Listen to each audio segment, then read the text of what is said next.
I have lived alone in these woods for 51 years. I was a school teacher before this, 23 years in a classroom that smelled like chalk dust and wet wool, teaching children their letters and numbers in a mining town where most of them would never use either. I had a good husband, Mikhail. Strong hands, quiet voice, the kind of man who fixed things before you noticed they were broken. We had a daughter, Katya. She died when she was 7. Pneumonia took her on a Tuesday in March. I remember because I was teaching fractions when they came to get me from the school. Mikhail died 10 years later. The mines got into his lungs, turned them black and useless. He spent his last 6 months in our bed, drowning in air, apologizing every time he coughed, as if his dying was an inconvenience he should have scheduled better. After the funeral, I went back to teaching. I did everything I was supposed to do. I showed up, I smiled at the right times, I accepted casseroles from neighbors who didn't know what else to offer. But something had changed. Every morning I woke up and thought, is this all that's left? 40 more years of pretending that any of it matters? 40 more years of being the widow who lost everyone, the tragic woman people whisper about at church?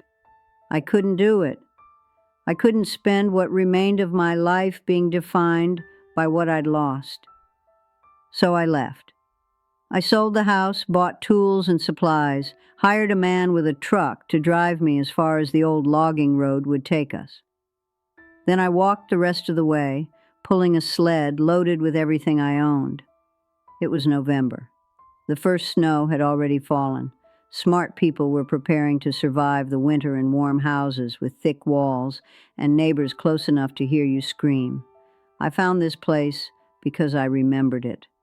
Mikhail and I had come here once, years before, on a camping trip with Katya. She'd been 5, maybe 6, running through the trees like she was trying to catch the light between the branches. This clearing was where we'd pitched our tent, where we'd roasted fish over a fire, and Mikhail had pointed out constellations, and Katya had fallen asleep in my lap under a sky so full of stars it looked like God had spilled something. I thought, if I'm going to be alone, I want to be alone here, where I was happy once, where the silence isn't empty, it's full. Building the cabin almost killed me. I'm not being dramatic, it's just true. I'd never built anything in my life except lesson plans and a marriage that ended in a cemetery. But I had books, instructions I'd copied from the library before I left, and I had time, so much time. I felled trees with a handsaw, stripped bark until my palms bled, notched logs with an axe I could barely lift. Every night I collapsed in my tent, too exhausted to be afraid, too sore to wonder if I was making a terrible mistake. The walls went up in sections. The roof took 3 attempts before it stopped leaking. The chimney, God, the chimney. I rebuilt that thing 4 times before I got the draw right, before the smoke went up instead of filling the cabin and driving me outside choking and crying and furious. But I did it. By the time the real cold came, I had 4 walls, a roof, a door that closed, and a stove that kept me alive. Barely. That first winter I learned what cold really means. Not the cold you feel walking from your house to your car, the cold that gets inside you, that lives in your bones, that makes you understand why early humans worshipped fire. I burned through my woodpile by February, had to go out every day in -40 temperatures to cut more. My hands stopped working right. My face went numb. I'd come back inside and stand by the stove, shaking so hard my teeth cracked together, waiting to feel my fingers again, terrified that this time they wouldn't come back. But they did. Every time they did. Spring came eventually, like it always does, like it has for 51 years now. And I was still alive, still here. I'd done the impossible thing, and I'd done it alone. That first spring, taught me more than all my years of teaching ever did. I learned to fish the creek that runs half a kilometer from my door, cold water so clear you can see every stone on the bottom. I learned which mushrooms were safe and which would kill you, which berries the bears wanted and which they left alone. I planted a garden in soil I had to break with a pickaxe because the permafrost went down half a meter. Potatoes, carrots, onions. Simple things that could survive a short growing season and a careless gardener. I failed more than I succeeded that first year. The garden produced maybe a quarter of what I'd hoped for. I lost half my food stores to mice that found their way into my cabin through gaps I hadn't thought to seal. I caught pneumonia in June, spent 2 weeks coughing so hard I thought my ribs would crack, surviving on tea made from pine needles and sheer stubbornness. But I learned. That's what people don't understand about living like this. It's not romantic. It's not peaceful. It's not some kind of spiritual retreat. It's a daily education in consequences. Forget to split enough wood and you freeze. Forget to check your traps and you starve. Forget to maintain your roof and you wake up in a puddle. The forest doesn't care about your intentions or your philosophy. It only cares whether you're paying attention. I learned to pay attention. By the second year, I had rhythms. I woke before dawn because that's when the world is quietest, when you can hear things you'd miss in the noise of day. I checked the stove first, added wood if it needed it, started water boiling for tea. Then I'd step outside, even in the dead of winter, just to see what the night had left behind. Tracks in the snow, branches broken by wind, the particular quality of light that tells you whether the day will be clear or gray or violent with weather. After tea, I'd plan my day according to the season. In summer, that meant tending the garden, fishing, gathering berries and mushrooms, cutting and stacking wood for winter. In fall, it meant hunting, preserving food, reinforcing the cabin against the cold to come. In winter, it meant survival, keeping the fire going, maintaining my tools, rationing supplies, and not going crazy in the months when darkness swallows everything and you forget what the sun looks like. Spring was for recovery, for stepping outside after months of confinement and remembering that the world is bigger than 4 walls and a stove, for watching the ice break up on the creek, listening to it crack and groan like something waking up, for seeing the first green shoots push through dead ground and believing again that things can return from what looks like death. People ask me, the few times I see people, why I stay. They can't understand it. A woman my age, alone, no electricity, no running water, no telephone, no neighbors for kilometers. They think I'm punishing myself, or hiding, or crazy, maybe all three. But they're wrong. I'm not here because I hate the world. I'm here because I needed to know who I was without it. All my life I was someone to someone else. Pyotr and Vera's daughter, Mikhail's wife, Katya's mother, the teacher the children respected, the widow the town pitied. Every piece of me was defined by my relationship to other people. And when they were gone, when Mikhail and Katya were buried and the classroom had a new teacher and the town had moved on to newer tragedies, I looked at myself and saw nothing, just an outline where a person used to be. So I came here to fill it in, to sit with myself in the quiet and figure out what was left when you stripped everything else away. It took years. Those first winters were just survival, just making it to spring. But slowly I started to notice things. The way light moves through birch trees in the morning, turning everything gold and white like the inside of a church. The sound a frozen lake makes when it cracks in the sun, deep booms that echo through the valley like distant thunder. The smell of pine sap and wood smoke and earth after rain, rich and alive and completely itself. I started to pay attention to my own hands, the way they learned to split wood efficiently, to gut a fish cleanly, to build a fire that would burn all night on 3 logs.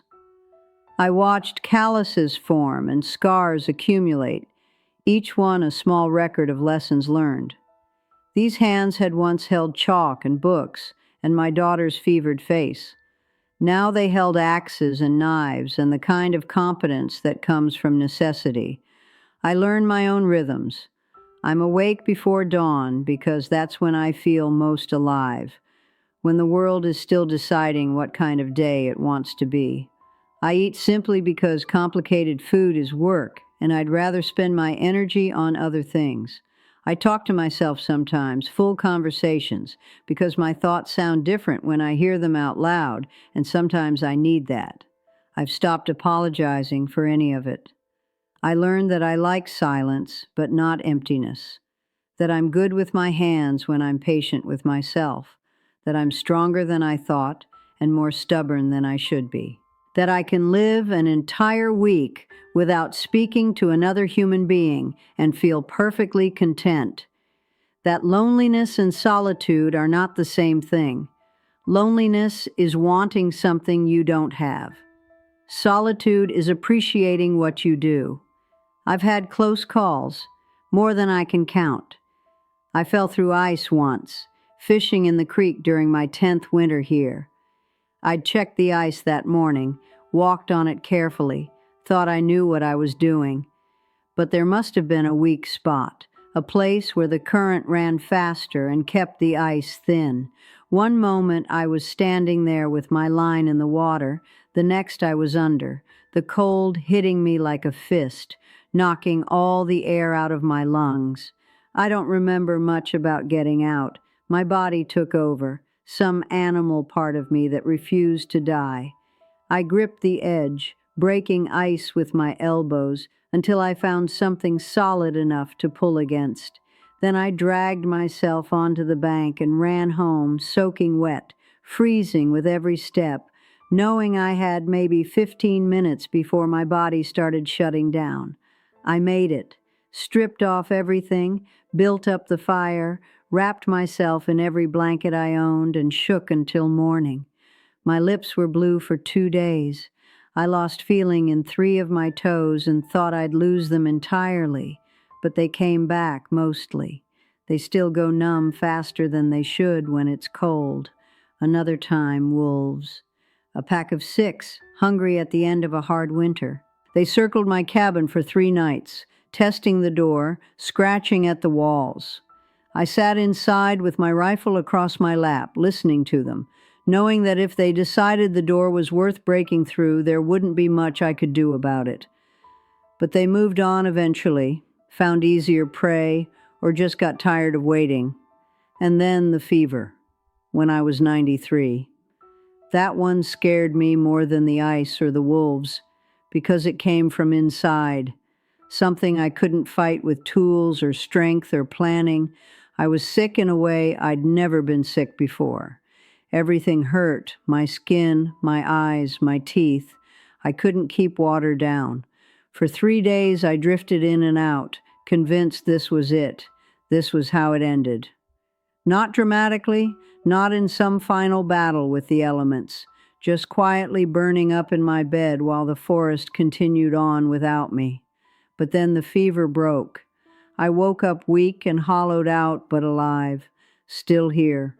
The forest ranger, Dmitri, he'd come during those 3 days, kept my fire going, made me drink water and broth. He probably saved my life, though neither of us has ever said so out loud. Dmitri checks on me sometimes, has for 40 years. He thinks I don't know he worries, but I see it in his face every time he comes up the trail, that little flash of relief when he sees the smoke from my chimney.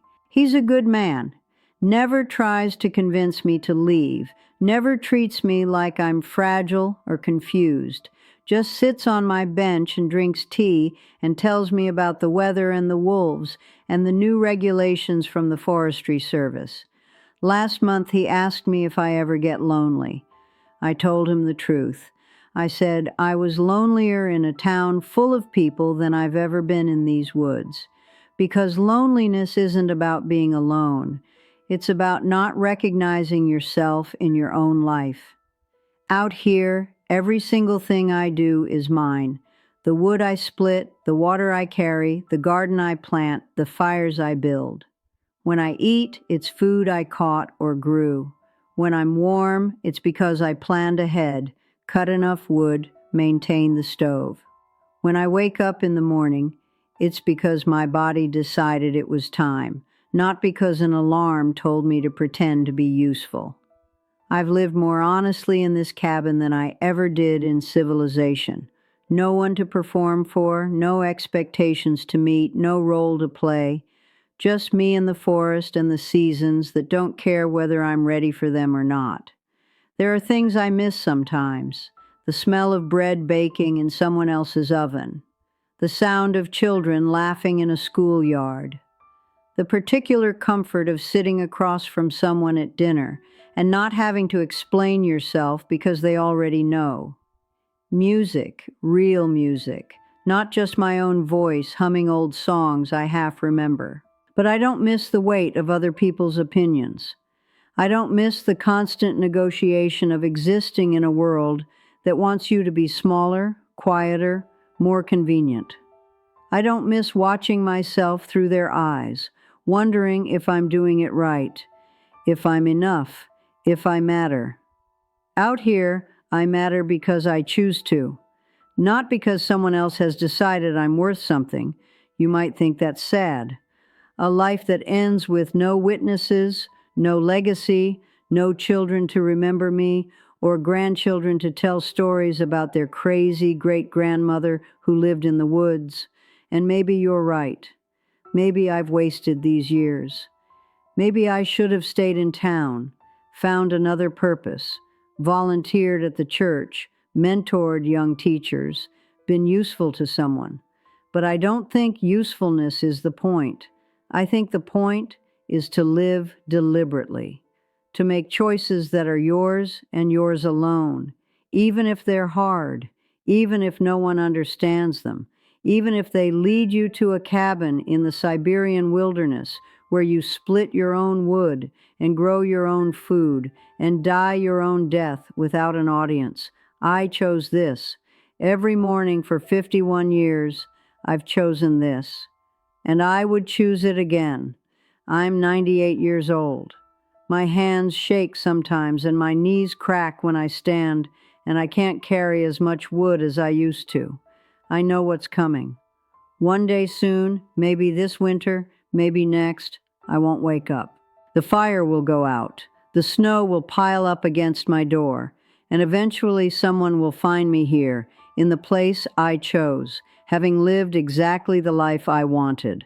I'm not afraid of that. I used to be afraid of everything. Afraid of being alone, afraid of being forgotten, afraid that my life wouldn't matter if it wasn't witnessed. But I know better now. Your life doesn't need an audience to have meaning. It just needs to be yours. Every choice, every morning, every fire you build, and every winter you survive. It all counts, even if no one's counting. Especially if no one's counting. That's what I learned out here in the silence. That I was enough, just me, just this, just the daily work of staying alive and paying attention and choosing again and again to be exactly who I am. And if that's all my life amounts to in the end, one old woman who lived stubbornly and died alone, well, I can live with that. I have lived with that for 51 years in the coldest, most beautiful place I've ever known.